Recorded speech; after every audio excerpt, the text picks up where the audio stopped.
Alrighty, so this week, animated drop-down menu.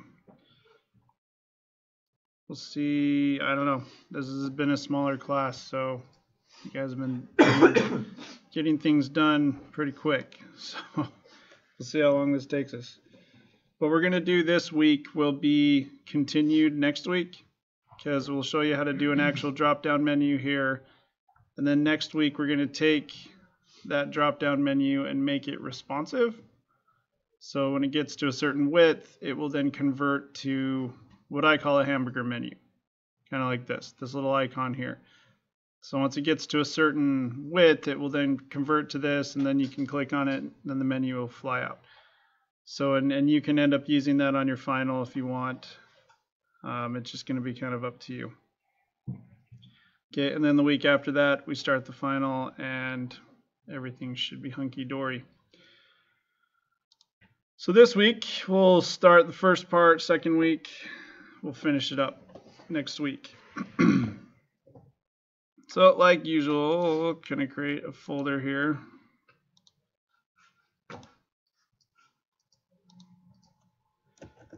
I'm going to call it drop-down.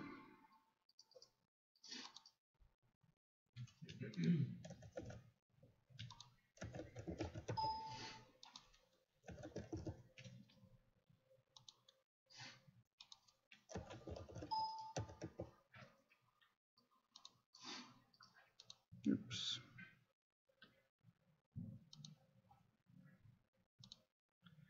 Get rid of this junk.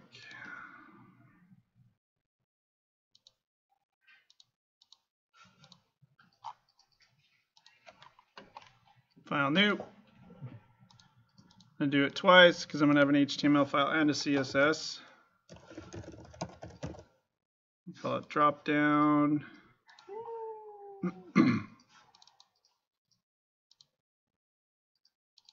And CSS.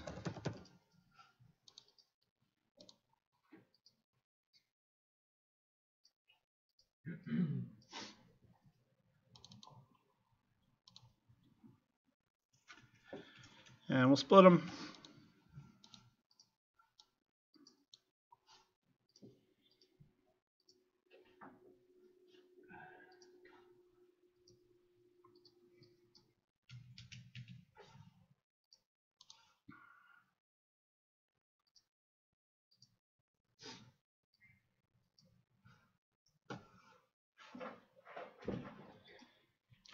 So for the final, if you want to use this for your navigation bar, great, go for it. If not, you can use something else. This is just another thing to learn, is how they create drop-down menus on nav bars.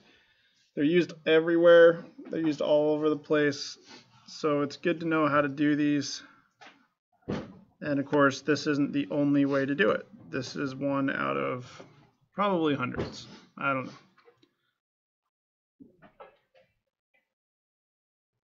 Now, if you think you're going to use this for your final, make sure you understand this code and you understand it well. Because when you have to start playing Frankenstein here and you're going to grab one thing and then put it into your final and grab another piece and put that in a final, next thing you know, have all these different things coming together into one, you have to know how the code works, or you're not going to be able to do that.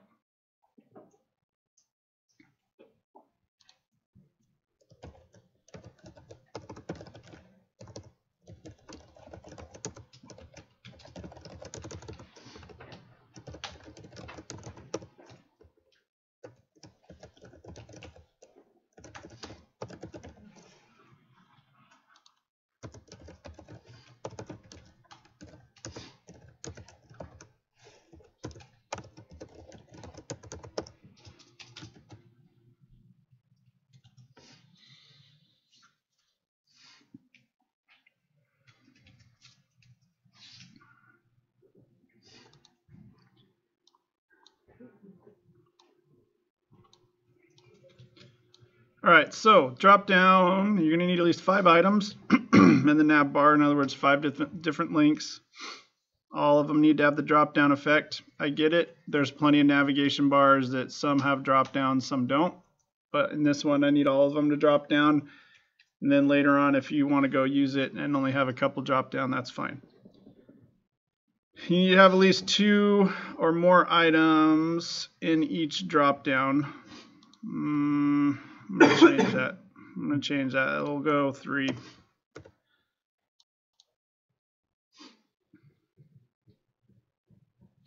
Maybe.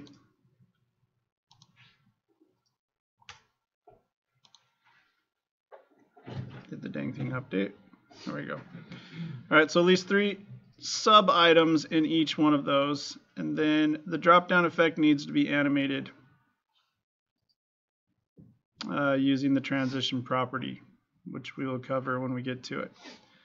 Background needs to be a full screen background, just mainly because I want to show you how to do that.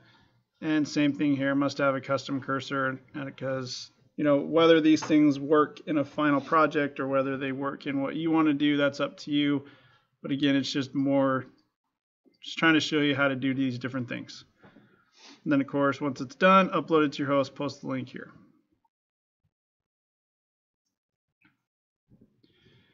So we'll start out with this full screen background first.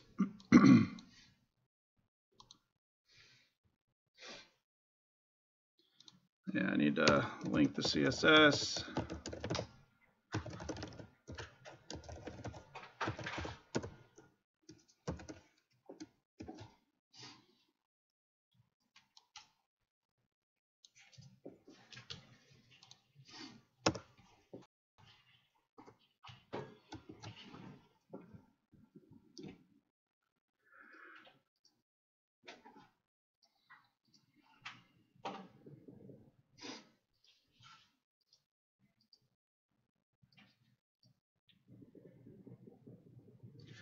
So what I'm going to do is throw in a picture as a background and then style it to where it will act like a background even though it's not. So I got to grab a picture. I don't know what. Sure, HD wallpapers. Let's see what this gives us. If I see anything naughty, I apologize. Can't control the Wild West that is the internet.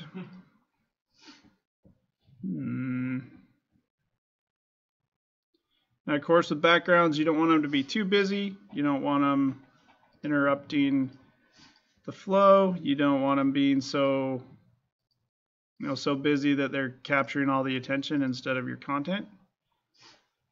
But really nice backgrounds totally help as well. They can make sites look pretty dang awesome.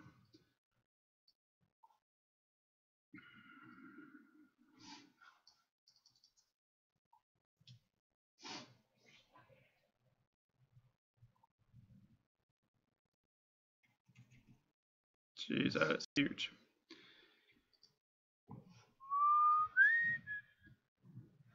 Sorry for that buttocks. If you didn't see it, that's okay. But I'm recording, so awesome. It's now been imprinted into the historical, I don't know, whatevers.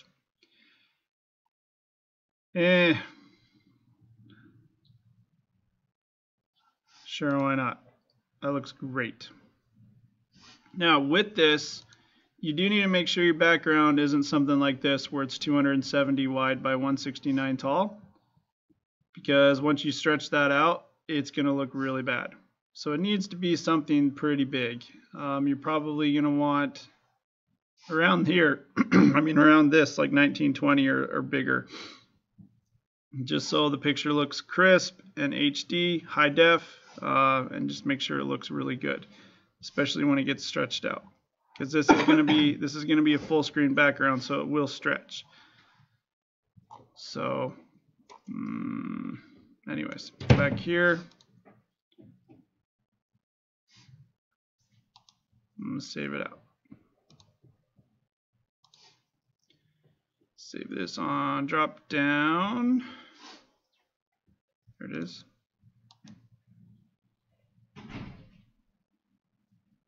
I'm probably going to create a new folder in here, call it images.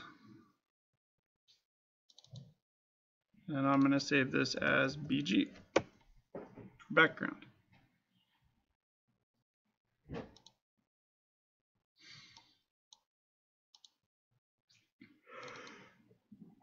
So I got my HTML, CSS, inside of images, I have BG. Now a couple things to pay attention to. This is 218 kilobytes. It's pretty big.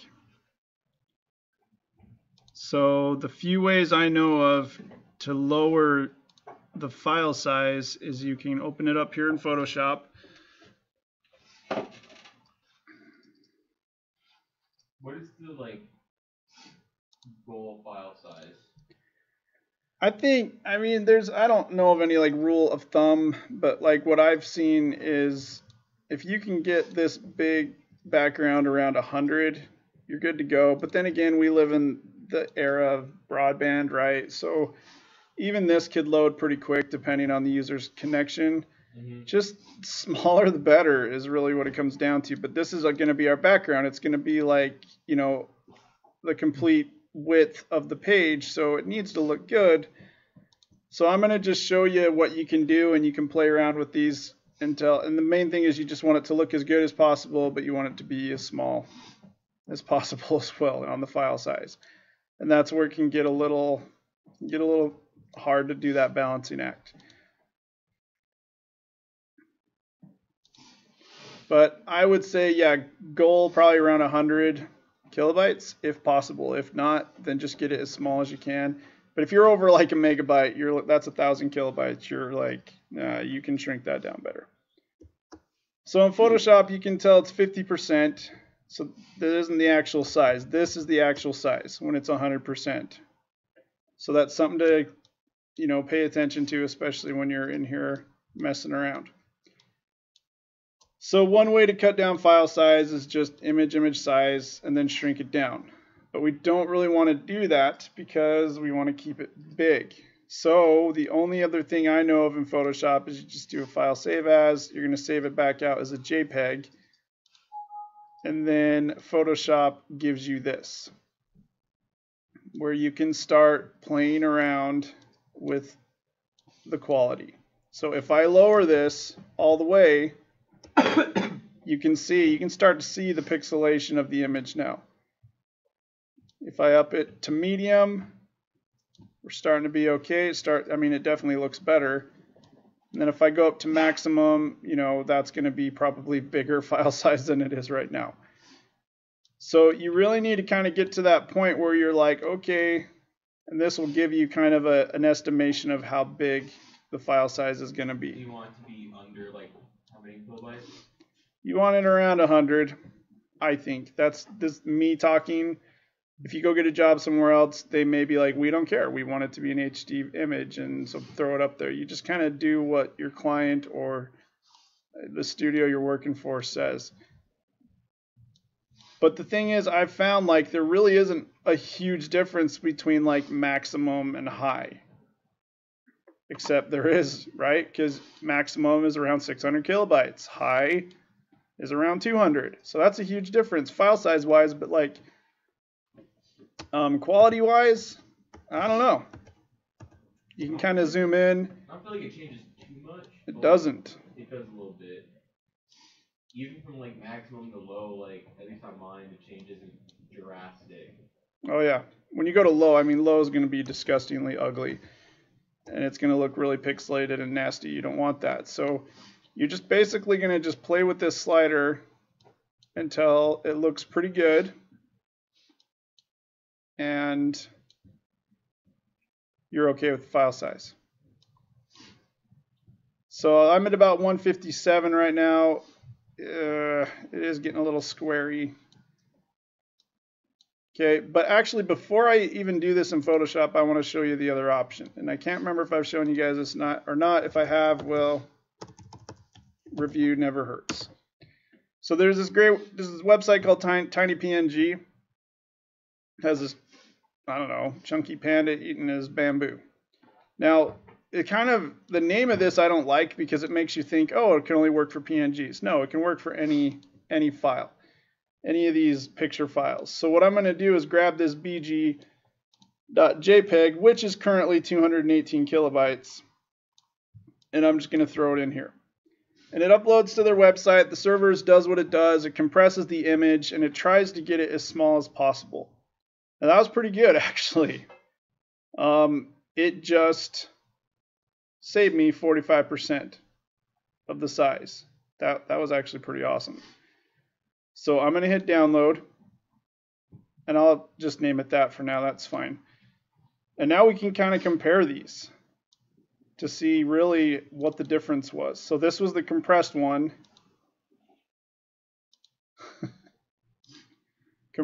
Okay, non-compressed, compressed. Non-compressed, compressed. To me, they are exactly the same. I'm not seeing any. I'm not seeing any difference at all. Maybe a tiny bit. But yeah, I can barely tell. So that was pretty awesome. And that has been kind of my experience. I usually don't save that much. I've never really seen it go the 45%. It's usually like, if it's 200 kilobytes, jacks it down to like 200. You don't save that much. But that was pretty awesome, actually. And I'm totally cool with that. So I'm going to say bye-bye to that one. And I'm going to rename this to BG. Now, because TinyPNG did its job and got me really close to 100, I'm good. I'm going to stick with that.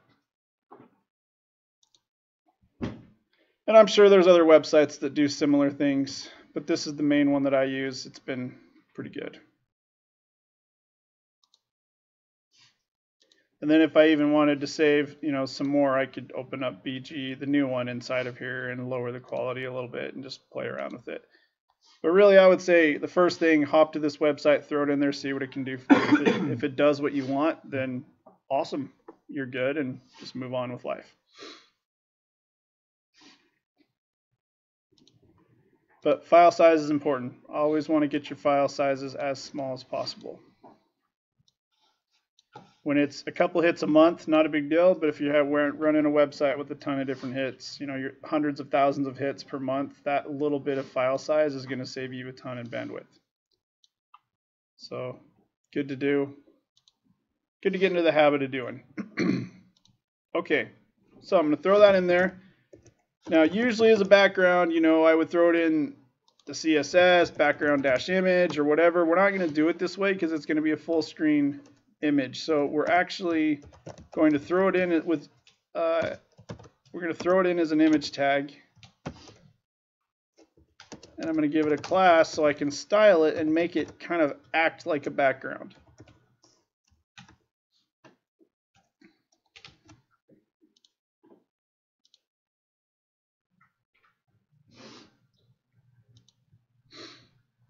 All right, so there it is.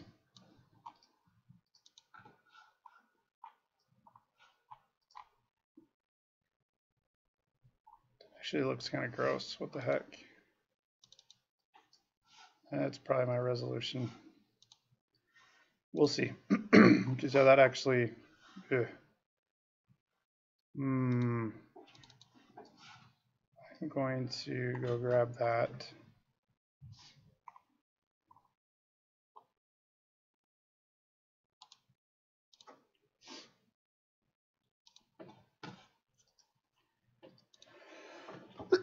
I want to just check the difference here. I just pulled it out of my recycling bin. Just want to see if the other one looks like that.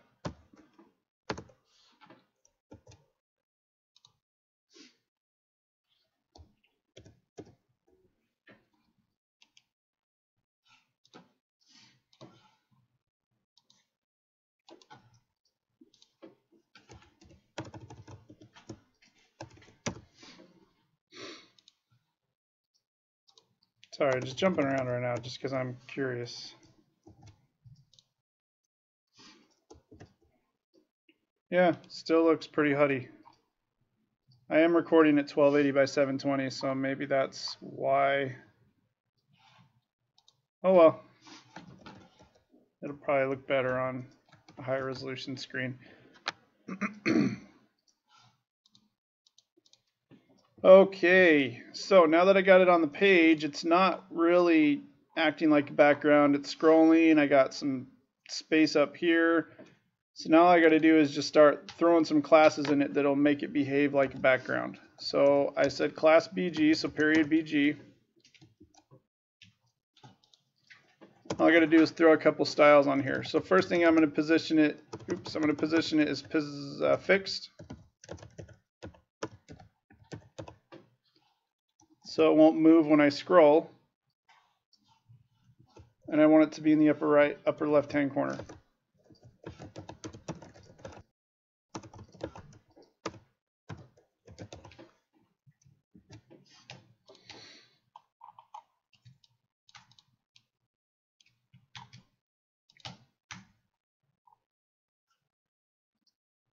Okay, so now I no longer have those white spaces, and it's there. It's fixed. As I scroll up and down, it won't do anything.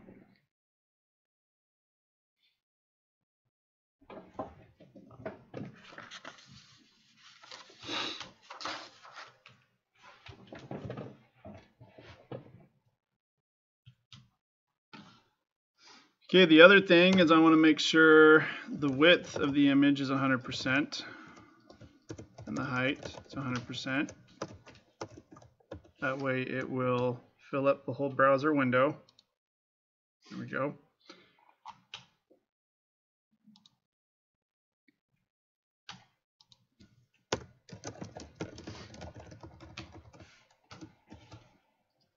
I'm going to throw some text inside of here. And we can't see it. And that is because the image is on top of it. So, remember the z-index? It's like layers in Photoshop. I'm just going to tell it to go to the -1000 layer. So anything that has a higher z-index of -1000 will be on top of it.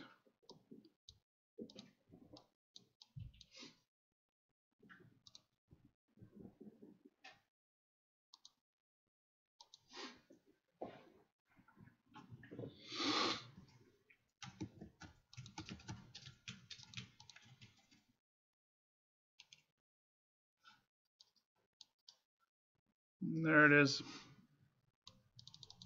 It's black text, kind of on black background, but it's there now.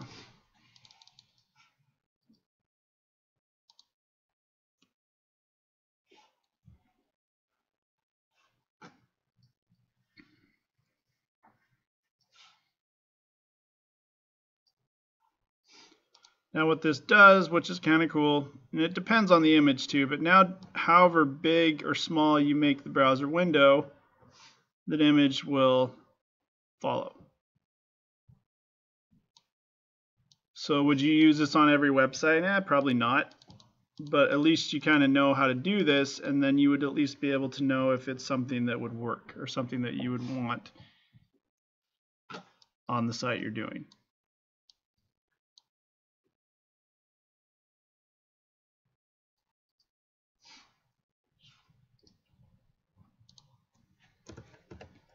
So I could style the body and say all the, text on the body is going to be white. Okay, now we can actually see text.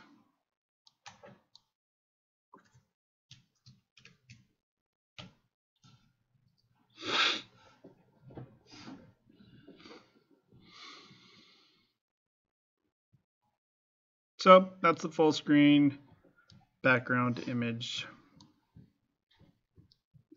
Not too hard.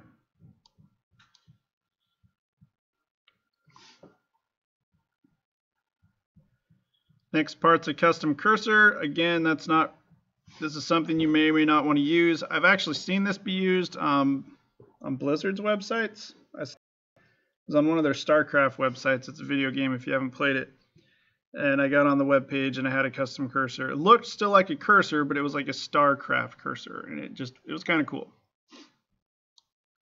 So I mean, you can do you can attach really anything you want as your cursor, but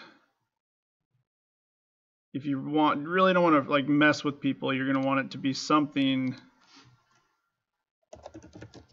that it still kind of looks like a cursor. Maybe something like this.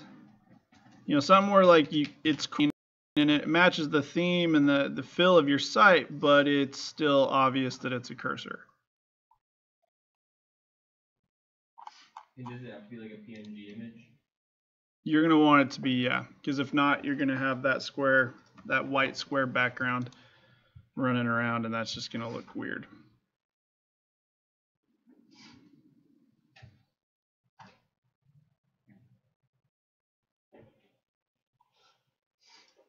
I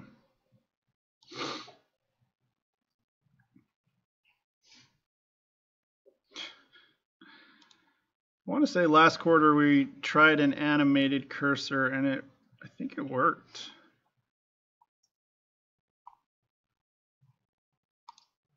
I don't remember though. I guess we can try.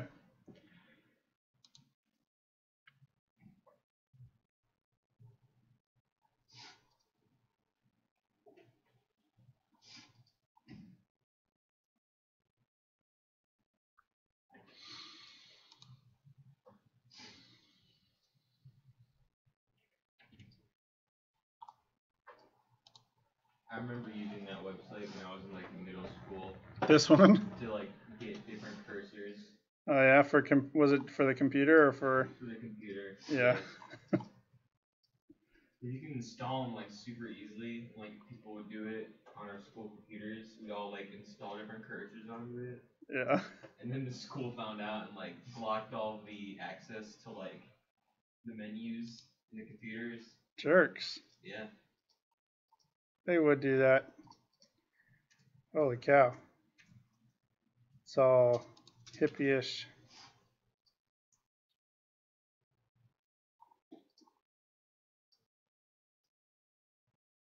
Wow, seriously? Kingdom style. I'm going to use that one just because he's awesome. I don't know if this is going to work. I don't know. All we can do is try it. So here we go. So drop down. I'll call it cursor. I don't know if .ani files work in websites.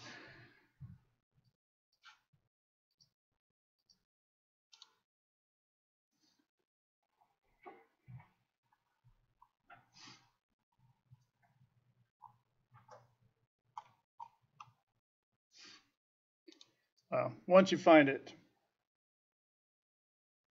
we're going to style the whole HTML page, so everything inside the HTML tag, and you use the cursor property, and then you just tell it what cursor you're going to use. And this is where we'll see if this works or not. I don't think it's going to, but we will see. This is an images, right? Yep. So img/cursor. Now the thing that will make it break is if you don't put in what I'm about to here. You have to say, okay, use this cursor, and if for some reason that cursor can't be used, then go back to the default. Kind of like a little fallback there.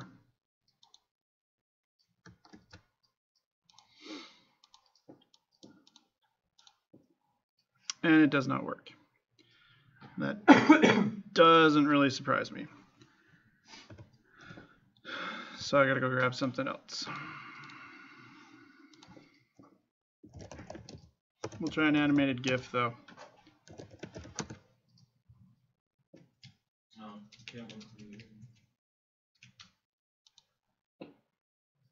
Actually, I want to say I'm starting to vaguely remember a student trying this a few quarters ago, and like it worked on Firefox, but not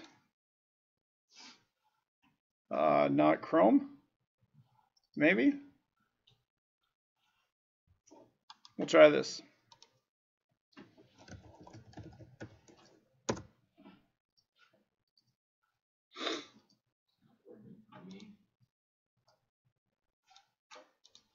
Does it just not work in general on Chrome or the legit? I can't remember.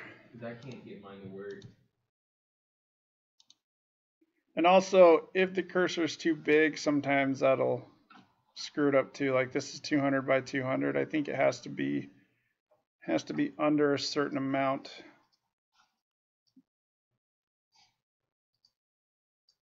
Oh, really? Yeah, I can't remember the exact size. Let me try Firefox, see what that does. Yeah, because I think 200, I want to say, is too big. So I'm just going to say I don't care about animated part. That looks cool. We'll take that.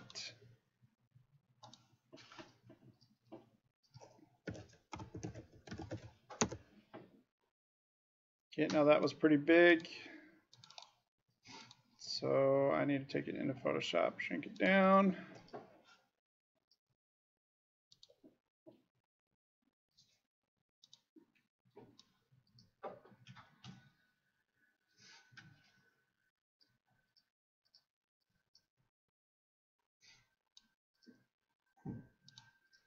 And you're really going to shrink it down to like about the size that it's actually going to be.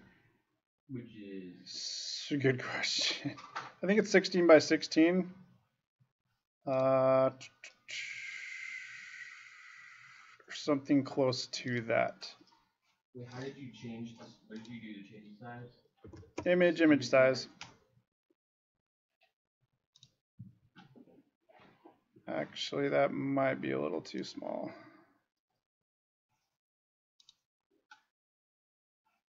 Well, kind of close. We'll go. What scale did you use?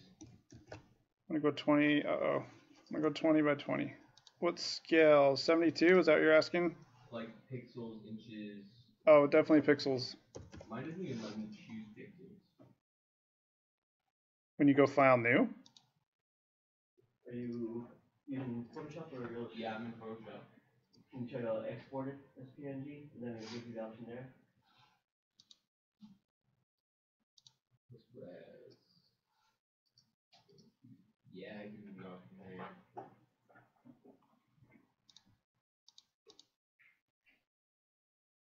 there. So I think about, yeah, I mean 20 by 20, that looks about the size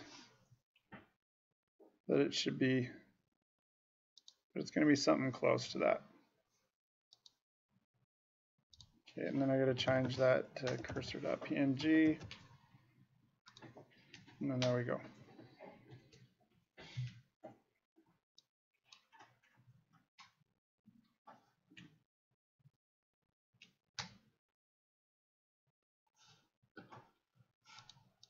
Yeah, it still didn't work for me.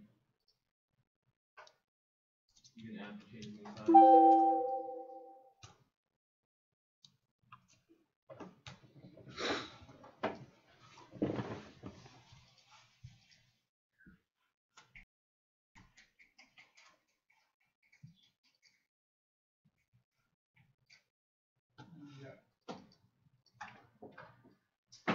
So I changed it.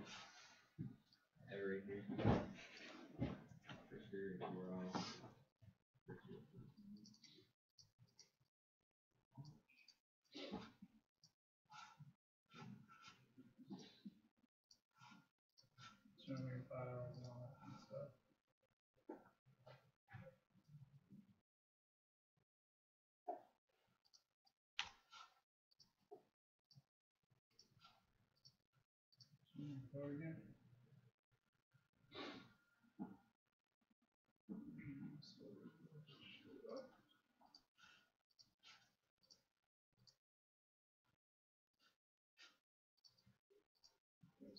That one's thinking it's 5K by 512.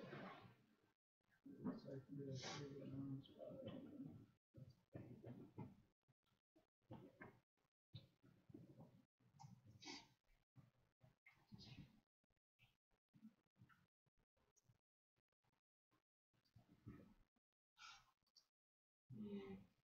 This is where it's located. It's a desktop drop down. Yeah, it's right here.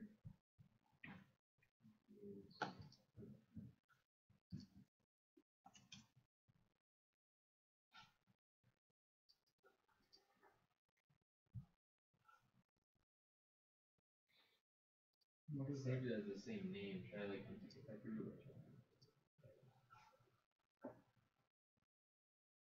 Might have been the way you saved it. Back to Photoshop where you have it. I can rename it.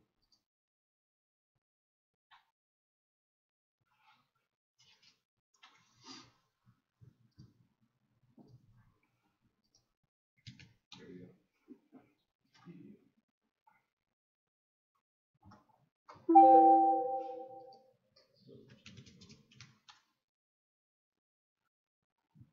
Chrome, try Firefox for fun.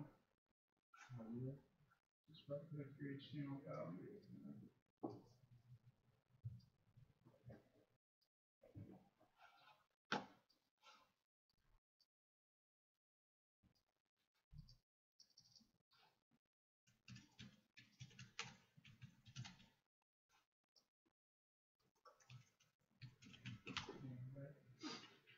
I don't know, maybe it's a Mac thing.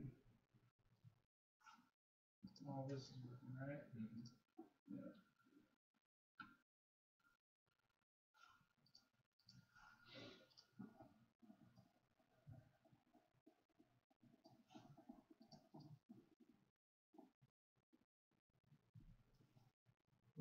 This is all on the same line.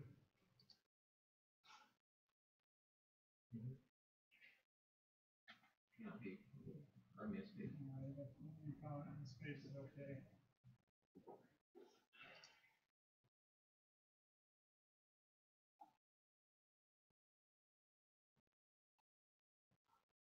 I wonder if this is something around that you're starting to support or something. I haven't seen anything wrong.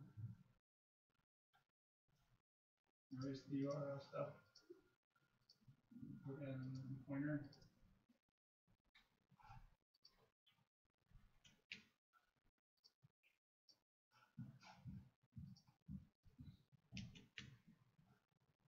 Batch.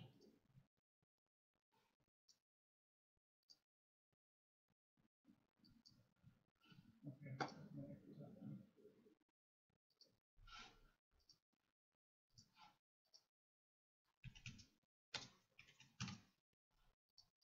I'm only like one spot. Back that middle.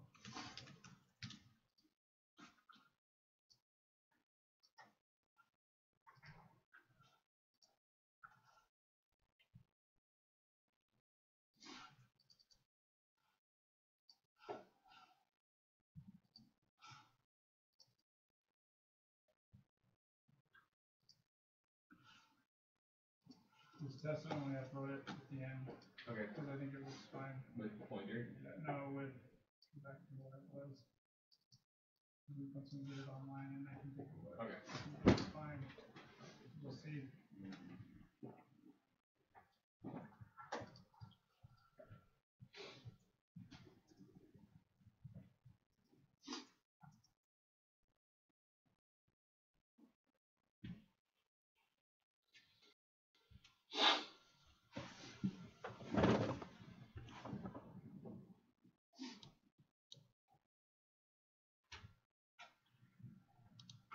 So let me test Firefox 2. Yeah, working in there as well, so that's good. So I mean, I don't know, like I said, this may be something you do, something you wouldn't. The problem is, once you use this and you start mousing over things, like whenever the cursor changes, it's going to go back and change to the default stuff. So the illusion can get killed pretty quickly. So, but still, I don't know. It's something to know about.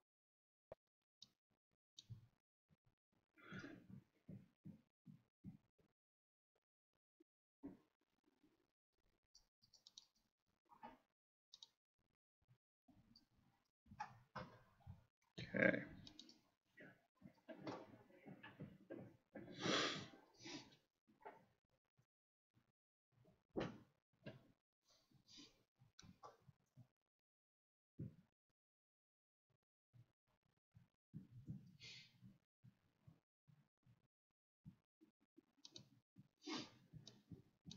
Okay, so now let's see. I can create a div class equals. I'll call it title.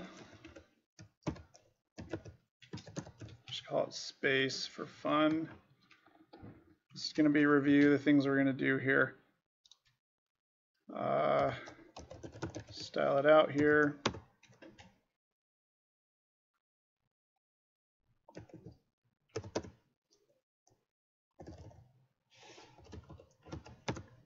This is just going to be the title to my website. So nothing too crazy. Let's do Google Fonts again.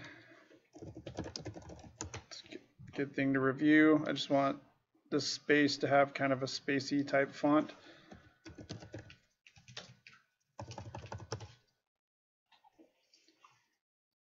Well, maybe not spacey, but just a different kind. Sure, Kavanar, however you say that. So remember, grab out import, this one import. That imports the font.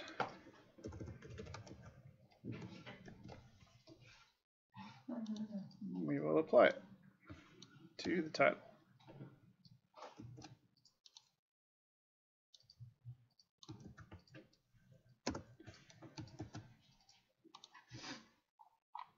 Or not.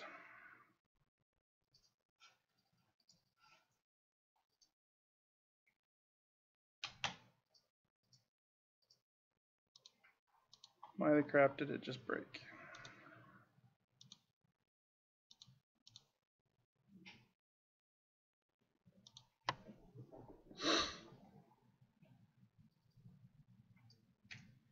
I have no idea what just happened there.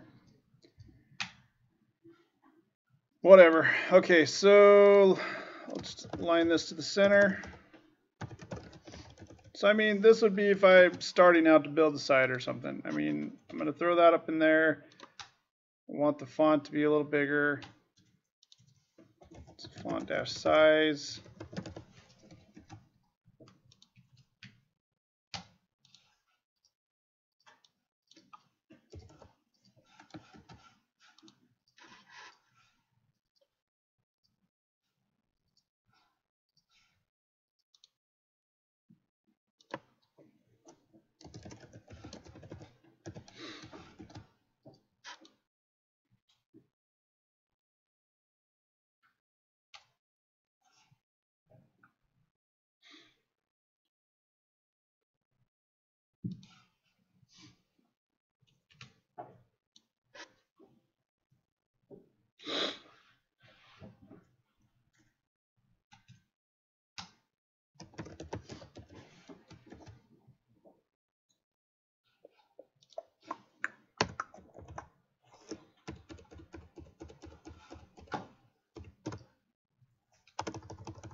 I can't remember how to do that. Text shadow.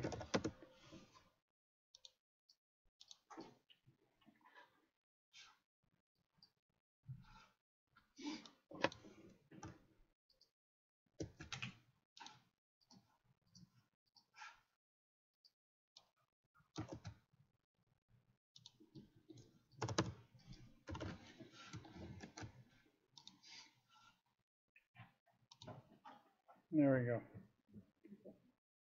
I like the text shadow here because it makes it easier to read when this gets over, when the white gets over the white on the earth.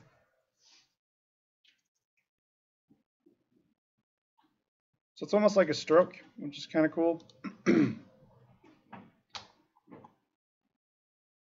But text shadow, horizontal shadow, vertical shadow, and then the color. And then you can do blur radius as well. But, you know, this is good enough.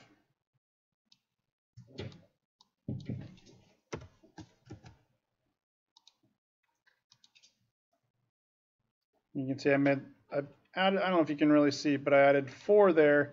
And it kind of made the shadow a little bit further away from the text. So that's killing the illusion a little bit.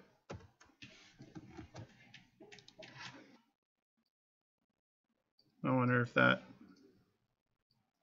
killed my stream there. Well, it looks like we're still going, so hopefully it's still recording. I don't know. Okay, so that's all I'm going to do. Now we're going to get into the actual drop-down menu here. My cursor started working randomly. It was probably, I don't know, accessing a cached version or something. I don't know. Well, good. Good to hear. All right, so start creating it. We are going to do this all in an unordered list. And it's kind of weird, but we're just going to start nesting things. We're going to have unordered lists inside of unordered lists, and then we're going to style them to act like a drop-down menu.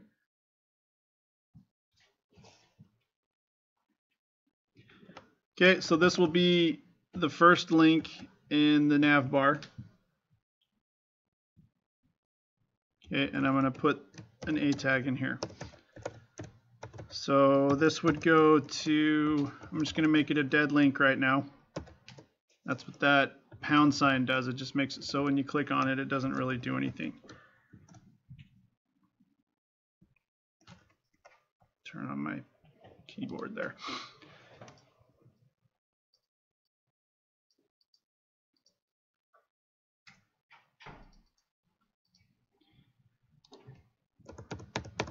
Okay, and I am going to embed basically an unordered list inside of this list item. So I opened the list item here, closed it down here. Okay, and I'm going to give this list item a class of dropdown. I'm going to mess with that later. Okay, and inside of this list item, I'm going to create a div, and I'm going to give it a class of drop because this is going to be the drop-down menu. So this will be what is shown when you mouse over. And then inside of there, I'm going to create more links.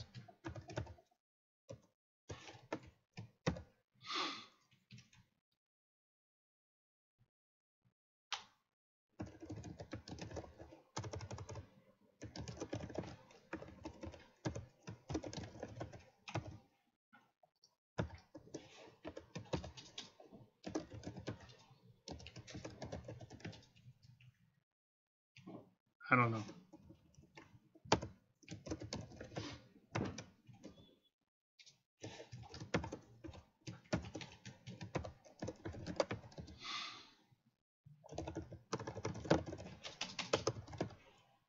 Actually, blogs would work. Why not? All right, so this is just the first item in the menu. So this is the first item in the nav bar. If I mouse over home, then I'm going to see this stuff.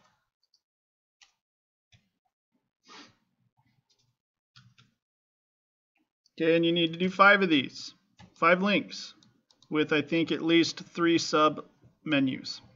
I'm going to do 2. Well, I may do like 3, just so you can get an idea of what it's like. Now, this is a case where I'm okay with copying and pasting. I know exactly what this code is doing. So I'm going to paste. I'm going to keep the class the same. I'm just going to change this to maybe about. And then this would be, I don't know, space program, space food, space history, whatever. I don't know. I don't even know what this site's about, to be honest. Space place. No, I'm just going to do 2. Because 2 should be enough. But you're going to have 5 of these. Because each one of this is this.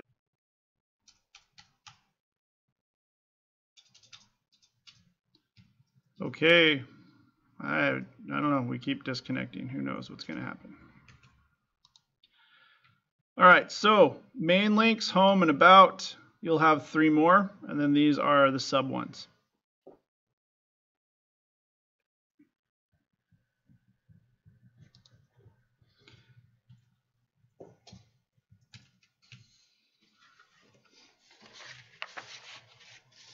Now we just start styling this stuff, and it will slowly evolve into a drop-down menu as we go.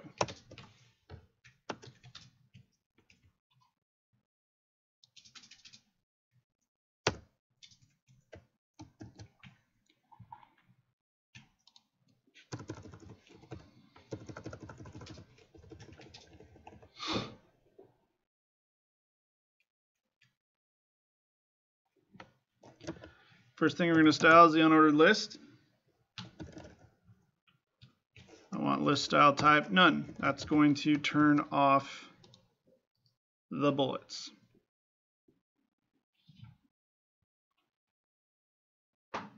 Use that all the time with lists.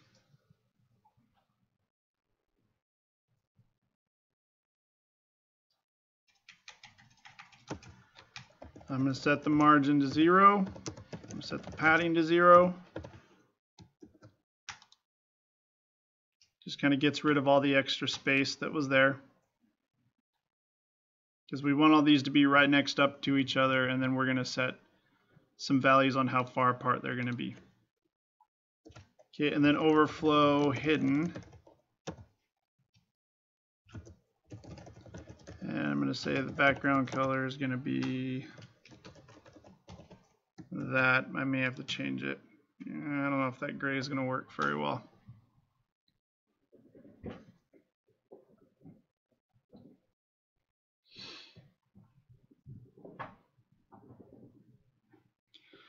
But what that overflow hidden is going to do is once we do some more styling, these list items, or these, I guess the stuff inside the div tag is going to be outside of it, so it's going to be hidden. So when you mouse over, it will no longer be hidden. When you mouse out, it's hidden again.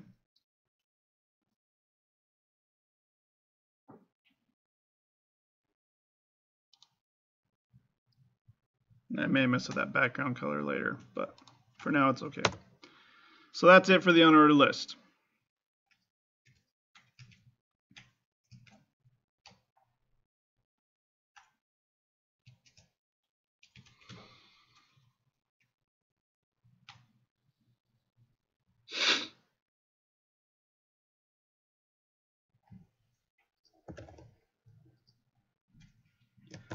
Okay, we're going to style the list item tags. I'm just going to have them float left,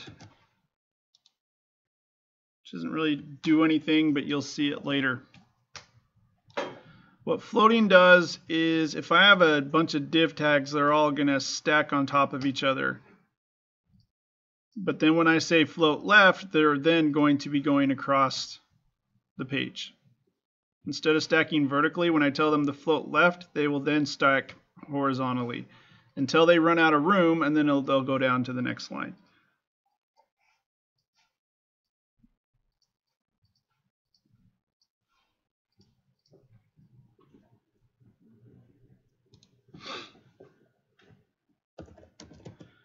Okay, now I'm going to style the A tags inside the LI tags and drop button. So I'm styling these. And I'm styling these LI tags with the class of drop button. So I'm basically going to be styling this right now. So the main links on the nav bar.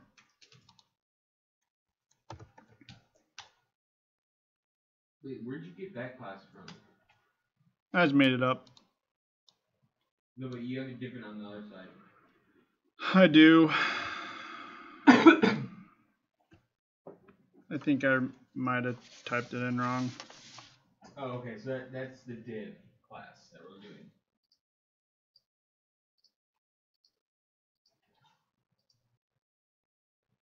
doing. Yeah, well, I think I screwed up my... Oh, I don't think we need drop button actually.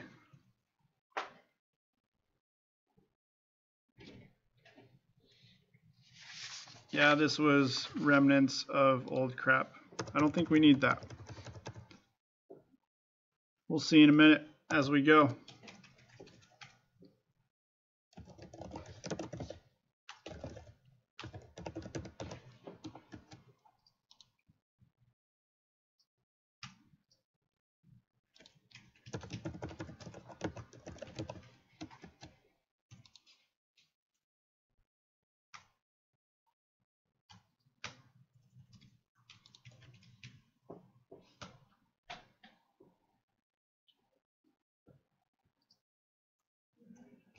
All right, change the color.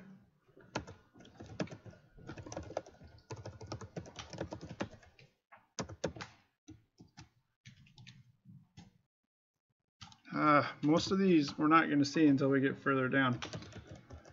So now I'm going to do padding 14 top and bottom, 16 left and right.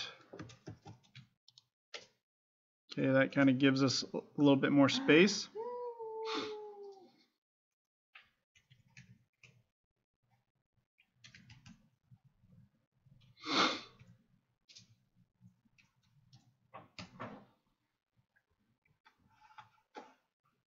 Because when you add padding to an A tag, that actually, as you can see, that increases the area that can be clicked on too. So now anything outside of the padding I can't click on, but when I mouse over the padded area outside the A tags, that's now a part of the link. It's a good thing to know. So if you want your buttons to be bigger, you just throw padding inside the A tag.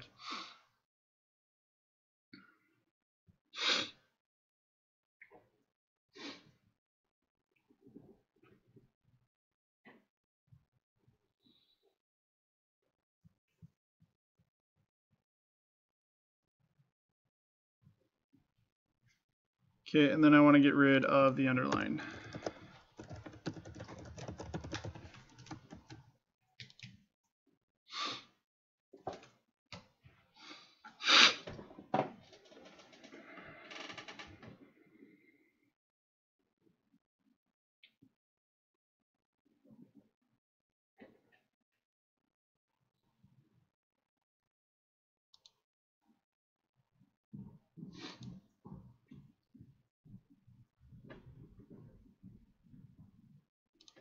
Now I will define the hovers. So when I hover over the A tags, or when I hover over drop down,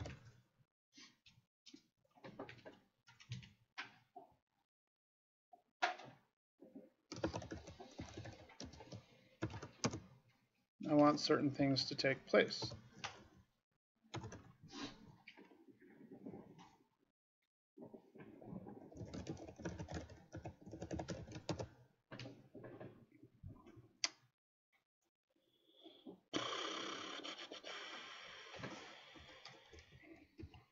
I don't know what would be a good color. Yeah, definitely not that.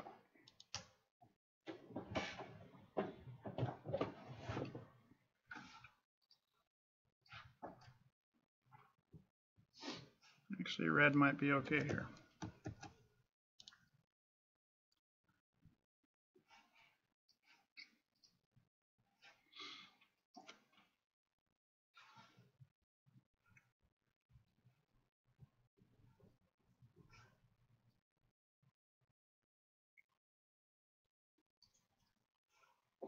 All right, so that's going to give us the mouse over effect when we go over.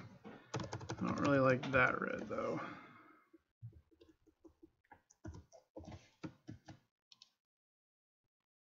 Yeah, a little bit better, I guess.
Alright, so anyways, now I'm just saying the class inside of the LIs, the class of drop down, it's going to be display inline block as well.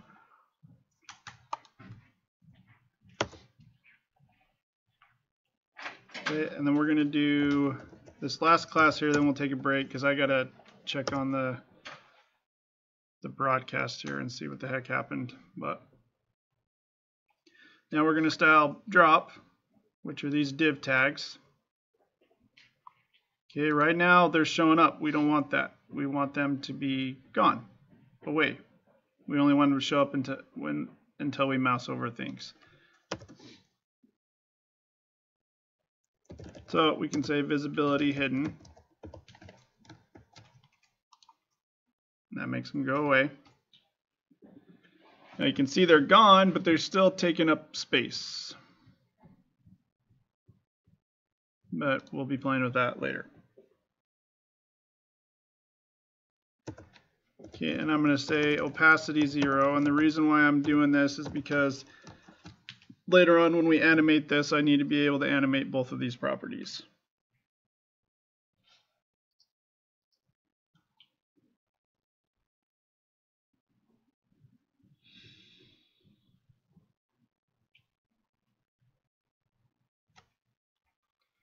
But what I'm going to do right now is comment this out, because I want you guys to be able to see what's happening as we style them.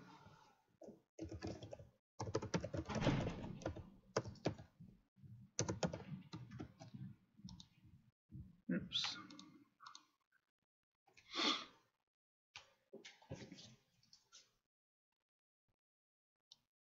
Okay, so the position absolute, right now they're kind of stacked.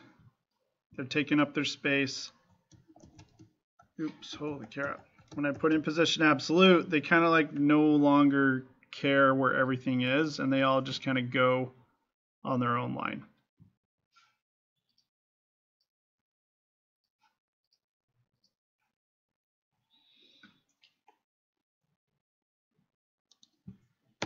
Give these their own background color.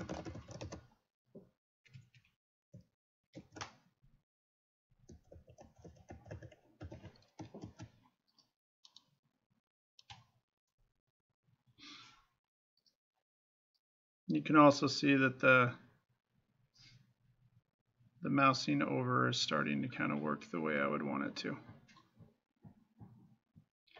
And the home drop-down stuff is all behind the about drop-down stuff right now.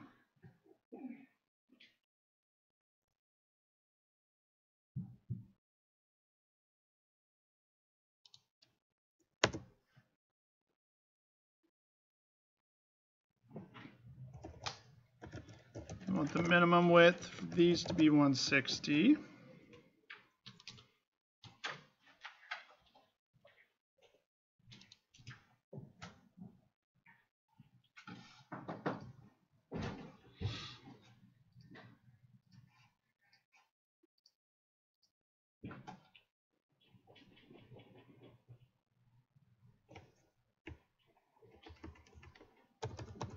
Let's do width. What would that?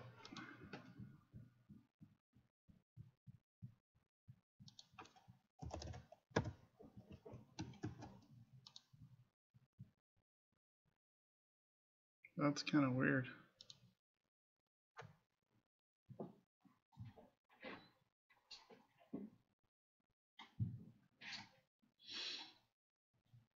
Yet, but this is what our navigation bar is starting to look like, and that's what we're wanting. But I'm going to keep this commented out just so we can see all the changes that are taking place here.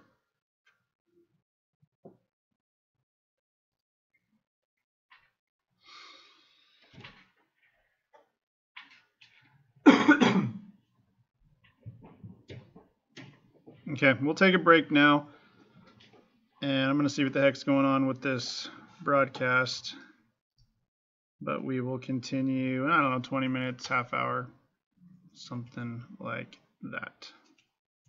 So we'll see you in a while.